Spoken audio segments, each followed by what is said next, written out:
Olá, pessoal.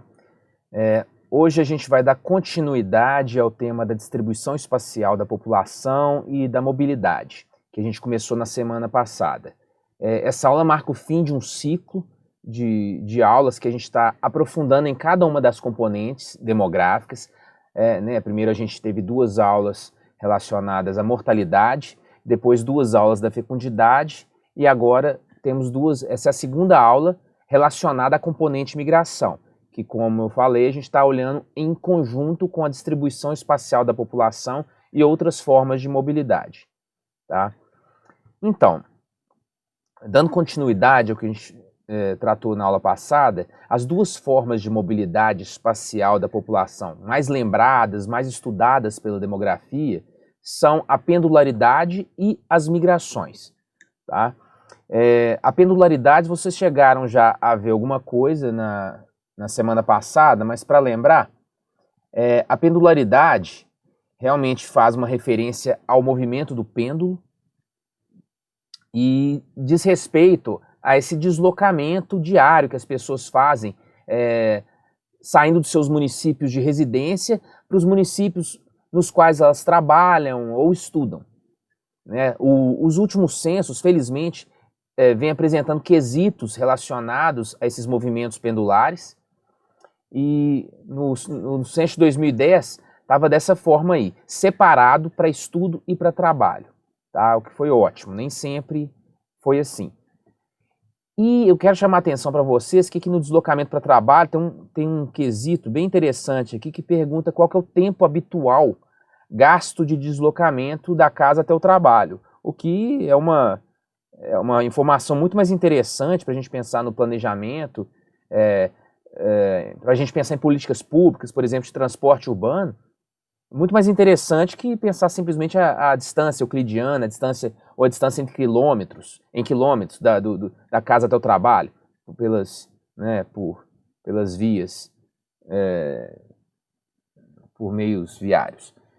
Bom, em relação às migrações, que a gente vai começar a aprofundar agora, primeiro eu queria chamar a atenção que a gente está falando de um fenômeno extremamente complexo, multifacetado, que é estudado por diversas disciplinas, não só a demografia.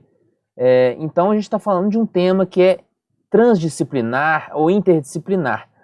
E cada ciência, cada disciplina vai ter um olhar específico sobre esse fenômeno das migrações. A ciência política, por exemplo, pode estudar as migrações do ponto de vista das políticas de migração, tanto de incentivo quanto de restrição à entrada de imigrantes.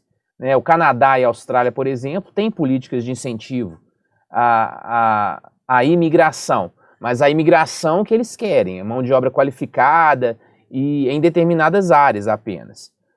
E a Austrália já teve políticas de restrição à imigração de chineses, por exemplo, no passado.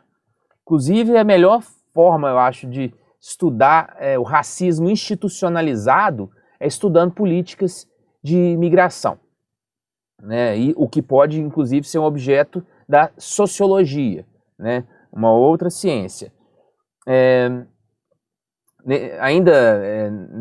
Nessa perspectiva, as discussões sobre o Brexit, que é a saída do Reino Unido da União Europeia, o tema dos imigrantes teve um peso enorme.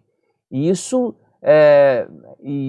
essas discussões estão muito no âmbito aí da ciência política, como eu estava falando. No caso da antropologia, que também estuda as migrações, ela vai ter um olhar bem diferente. Ela já pode, por exemplo, estudar a assimilação cultural do migrante. Assimilação ou não. O migrante que chega no nosso país, ele vai viver em guetos, ele vai manter sua cultura e viver à margem da sociedade, ou ele vai se integrar, ou vai haver algum tipo de sincretismo cultural, as culturas vão se misturar, como é que isso vai acontecer? Então a antropologia estudaria as migrações, por exemplo, nessa perspectiva. A economia também estuda as migrações. Um exemplo muito claro é o estudo das remessas internacionais. Tem vários estudos, por exemplo, que mostram as remessas de capital que os mexicanos que migram para os Estados Unidos enviam de volta para a origem, para cidades no México. Isso tem uma grande importância para a dinâmica econômica local, né? São remessas bem significativas. Então, a economia pode estudar nessa perspectiva, pode estudar na perspectiva da migração como uma forma de alocação da mão de obra no espaço. Onde é que há demanda, por exemplo, por trabalhadores, né? Então, estudar a migração nessa perspectiva. Um economista, por exemplo, estudando o êxodo rural, ele vai pensar, pode pensar muito em questão dos fatores de atração das cidades, a industrialização do país, e a demanda por trabalhadores rurais, né, a diminuição da demanda no campo pela mecanização, pela modernização da agricultura. Então, a economia estuda bastante também as migrações. A geografia também estuda bastante, e nesse ponto se confunde um pouco com a demografia, porque vai estudar os movimentos dentro dessa perspectiva realmente da distribuição espacial da população. Vai ter esse foco na dinâmica espacial. Pode estudar, por exemplo, condicionantes socioambientais das migrações. Por exemplo, no caso do êxodo rural que eu estava falando, poderia focar na questão das secas do Nordeste, como um fator de expulsão de imigrantes. Mas, enfim, feita essa ressalva, que não é só a demografia que estuda as migrações, agora a gente vai aprofundar nessa abordagem demográfica, que é a que mais nos interessa. Então, como nós vimos, as migrações são uma das várias modalidades possíveis de mobilidade da população no espaço, né? E no cerne da definição de migração está a mudança de residência habitual entre duas unidades geográficas distintas, tá? Dentro de um certo período estabelecido. Mas essa mudança de residência habitual, ela é fundamental para a gente entender do que a gente está falando. Então, o que a demografia estuda dentro das migrações? O Martin Bell levanta essas 4 que ele chama dimensões das migrações.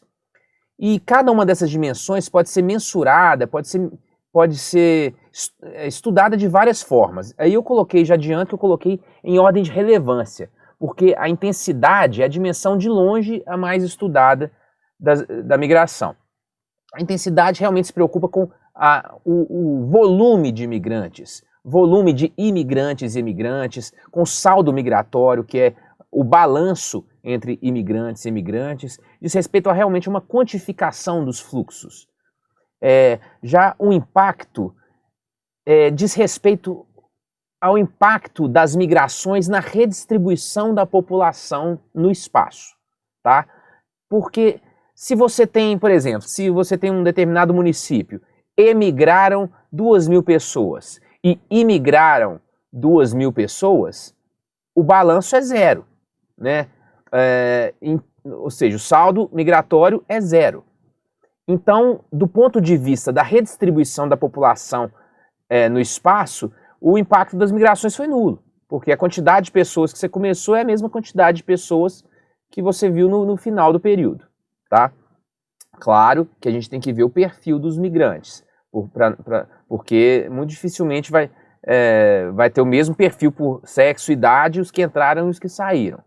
Mas isso foi só um exemplo extremo para exemplificar. O que eu quero dizer com impacto? A distância, o nome por si só já diz o que é, mas ela é bem difícil de mensurar, essa dimensão. Como a gente viu no caso da pendularidade, será que o tempo de deslocamento não importa mais do que a distância métrica, a distância euclidiana? Como é que você medir a distância? Você vai pegar 2 pontos, uma linha reta no espaço? Você vai considerar as rodovias, a distância por rodovias? Mas se uma pessoa, por exemplo, saiu da Bahia e foi para o estado de São Paulo de avião, ou se ela foi de carroça, ou se ela foi de carro, isso é bem diferente. Como é que a gente vai fazer para medir essa distância? Entende? Então é uma dimensão complexa de ser mensurada. Já a conectividade diz respeito ao grau de ligação entre espaços pelas migrações. No vídeo que eu passei para vocês, do Ricardo Ojima, vocês vão ver algumas das medidas mais comuns de migração, tá? Que estão aí em inglês nesse slide, mas vocês vão ver isso mais detalhadamente no vídeo do Ricardo Ojima, tá? E uma coisa que eu queria chamar a atenção, ainda em relação à distância, é que, por favor, não confundam o tamanho das unidades espaciais com as distâncias migradas.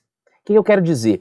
Uma distância intermunicipal, quando a gente vê migrações intermunicipais, não necessariamente as distâncias são menores do que migrações interestaduais, tá? Se você está na fronteira entre dois estados e migra de um município para outro, o deslocamento a distância foi muito pequena. Mas se você está em Minas Gerais, você migrou de Montes Claros para Juiz de Fora, a distância é enorme. Então isso é relativo. Não achem que migrações interestaduais, a gente está falando de migrações de distância maior do que migrações intraestaduais, dentro do mesmo estado. Esse tipo de raciocínio é errado, tá? E a gente vê às vezes até pessoas que são da área de migração cometendo esse deslize. Então, o que é o migrante, no fim das contas? A gente vai pensar sempre que tem uma dimensão espacial e uma temporal, mas para a gente definir o migrante, a gente tem que pensar no tipo de quesito censitário que a gente está utilizando. Essa definição do migrante vai variar de acordo com o quesito. E para a gente escolher esse quesito, a gente tem que pesar aí os prós e os contras, as possibilidades, as limitações de cada quesito, porque isso vai depender do seu objetivo de pesquisa.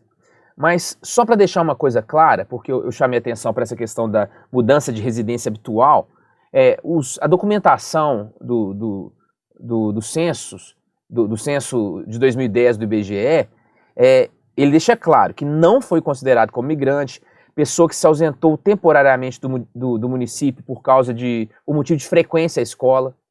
Né? Passei uma criança que passou uma temporada na casa da tia porque na cidade dela tinha uma escola melhor, ou por causa de tratamento de saúde. Não, passei quase um ano em São Paulo tratando de um câncer. Isso não é migrante, tá? Segundo o IBGE. Se você foi para o seu município, por exemplo, o município onde seu pai mora, para cuidar dele, porque ele está velhinho, doente, não migrou, porque se a sua casa está aqui, se você tem uma casa aqui com sua família aqui, para bolsas de estudo, estágios, passei um ano na Alemanha, não migrou, tá? Tarefa de trabalho agrícola, também segundo o IBGE você não migrou, é aquela ideia que eu falei dos movimentos sazonais, né? Os sertanejos, por exemplo, que vão na época de colheita trabalhar numa lavoura e depois retornam para casa. Então é mais fácil definir o que não é migração, o que não é migrante do que né? Como vocês estão vendo. Então vamos para as definições segundo os quesitos. Bom, o primeiro, a gente tem basicamente, no censo, vocês aplicaram o questionário, vocês viram as questões relacionadas à migração. Uma delas é o chamado quesito de data fixa, que é o mais utilizado, tá? É o que pergunta onde é que a pessoa morava 5 anos antes da data de referência do censo. Então, como no slide aqui eu estou falando de julho de 2005, então é lógico que esse quesito é de 2010. E reparem que a gente está tratando de imigração interna e internacional, porque a gente está captando isso com esse quesito. Porque se a pessoa morava em outro país, a gente vai captar isso no censo. Esse quesito de data fixa é muito importante porque ele delimita 2 momentos no tempo perfeitos, e a gente precisa disso para a gente calcular o saldo migratório. E como a gente está falando né, assim, de 5 anos antes da data de referência do censo, a gente também pode usar esse quesito para reconstituir a população como ela era no meio do período intercensitário. Tá? Por isso que esse quesito é muito importante e é o mais utilizado. Então, segundo ele, o que é o migrante? O migrante é todo indivíduo que residia em uma localidade diferente do que foi recenseado 5 anos antes da data de referência do censo. Então essa é a definição de migrante, data fixa. Então aí está falando, contabilizam-se apenas os sobreviventes. É claro, quem morreu não vai responder a pergunta. E os que não remigraram? Os que remigraram vão responder essa pergunta em outro lugar, né? Bom, esse quesito, então, ele costuma ser mais útil que o de última etapa, mas esse quesito também é muito importante.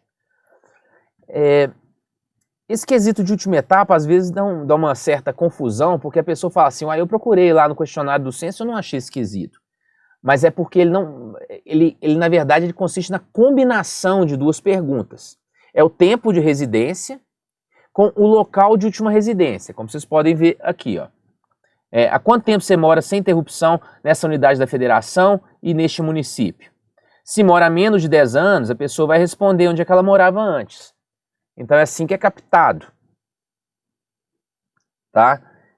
Então, só para deixar isso bem claro, o quesito o que a gente chama de quesito última etapa, o que é chamado assim na literatura, na verdade, é a combinação de dois quesitos. A gente precisa dos dois para a gente ter uma dimensão temporal e uma espacial, para a gente mensurar corretamente os fluxos migratórios.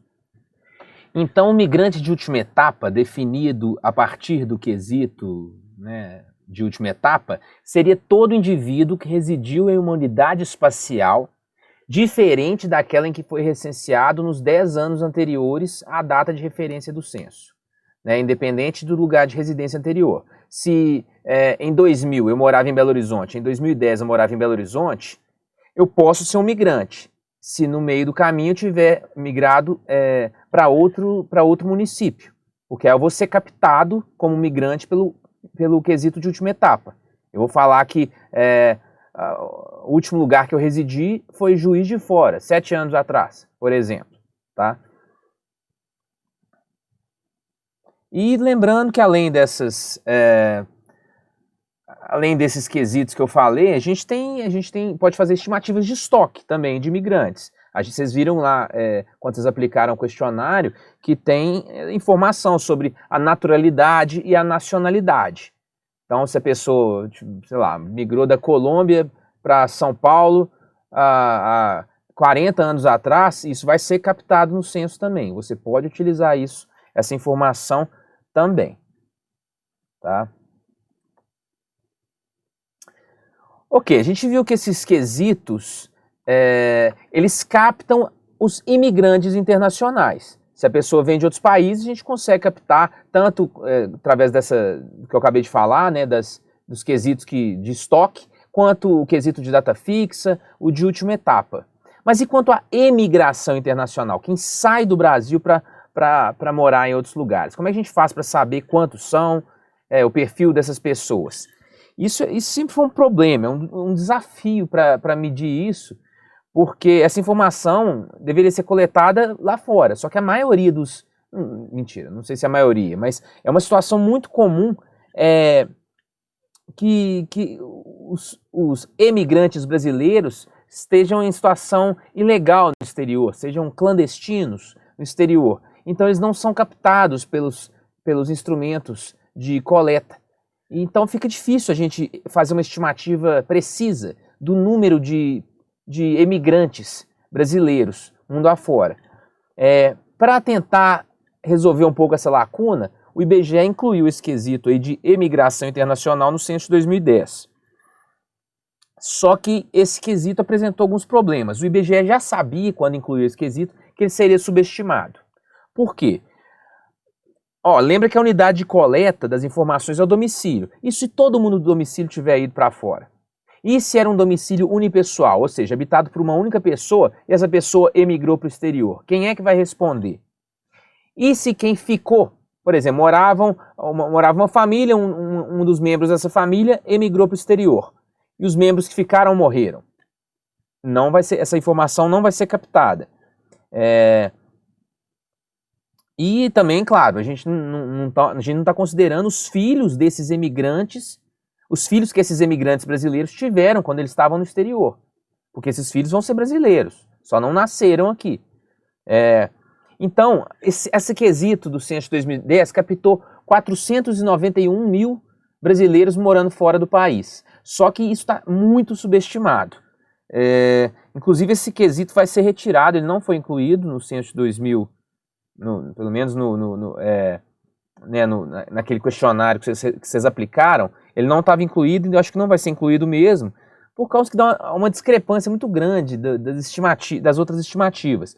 A Organização Internacional das Migrações estima que de 1 a 3 milhões de brasileiros residam no exterior, e o Ministério das Relações Exteriores de 2 a 3,7 milhões. Então, a verdade é que a gente não sabe quantos brasileiros estão hoje vivendo fora do país. A gente tem palpites bem embasados, a gente tem estimativas, mas que vocês podem ver que não são nada precisas. Uma forma que a gente tem de medir isso é através dos métodos indiretos. O que é isso? A gente vê quantas pessoas nasceram no Brasil, quantas pessoas morreram, quantas pessoas imigraram para o país. E o que não fechar na conta, a gente vai atribuir às emigrações. Né? Então, ou seja, a gente vai estimar por resíduo.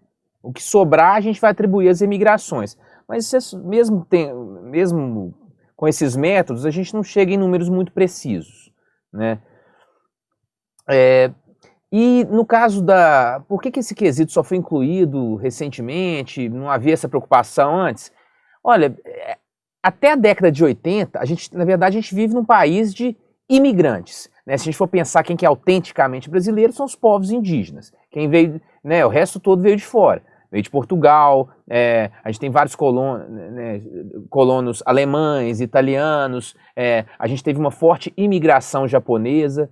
Mas de meados do século passado até a década de 80, as migrações internacionais no Brasil, embora continuassem ocorrendo, não tinham a mesma relevância que tinham no passado.